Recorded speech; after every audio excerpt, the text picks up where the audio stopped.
Ya, dan berikutnya kita beralih ke informasi korporasi dalam Market Bites. Kejaksaan Agung membidik dugaan tindak pidana korupsi di PT Asuransi Jiwa Taspen atau Taspen Life, anak usaha dari BUMN PT Taspen Persero.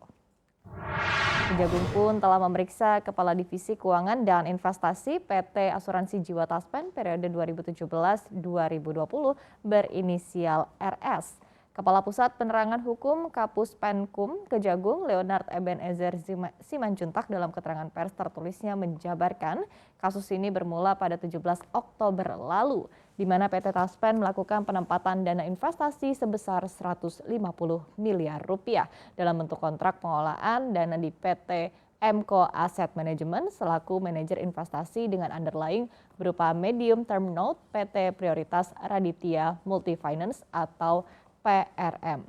Namun dana pencairan medium term note atau MTN tersebut oleh PT PRM tidak dipergunakan sesuai dengan tujuan MTM dalam prospektus, melainkan langsung mengalir dan didistribusikan ke grup perusahaan PT Sekar Wijaya dan beberapa pihak yang terlibat dalam penerbitan MTN sehingga PRM terjadi gagal bayar.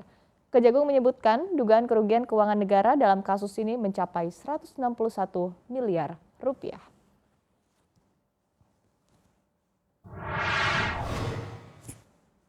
Bursa Efek Indonesia melakukan penghentian sementara alias suspensi pada perdagangan saham PT Adaro Minerals Indonesia Tbk yang berkode saham ADMR per hari ini, Kamis 13 Januari 2021. Dalam keterangan resminya, Bursa Efek Indonesia menyebutkan hal ini dilakukan dalam rangka cooling down dan untuk memberikan waktu yang memadai bagi para pelaku pasar untuk mempertimbangkan secara matang keputusan investasinya pada saham anak usaha PT Adaro Energy ini, sehubungan dengan terjadinya peningkatan harga kumulatif yang signifikan pada saham tersebut. Sebagai informasi, saham ADMR baru tercatat di Bursa Efek Indonesia pada 3 Januari 2022 dan hingga penutupan perdagangan Rabu 12 Januari 2021, harga saham dari ADMR telah meningkat 635% dari harga IPO-nya yang hanya Rp100 per unit sahamnya.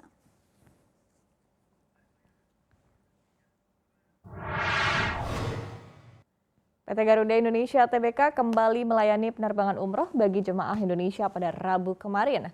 Maskapai BUMN ini langsung membawa 257 jemaah menuju Madinah. Irfan Setiaputra selaku Direktur Utama Garuda mengatakan nantinya Garuda Indonesia akan melayani 2 kali penerbangan setiap pekannya untuk membawa umroh ke Arab Saudi. Penerbangan dijadwalkan pada hari Rabu dan Sabtu melalui Bandara Soekarno-Hatta menggunakan Airbus A330-300 yang memiliki kapasitas 25 penumpang bisnis dan 263 penumpang. Irfan juga memastikan bahwa seluruh calon jemaah yang turut serta dalam penerbangan telah memenuhi persyaratan untuk pelaksanaan ibadah umroh di masa pandemi.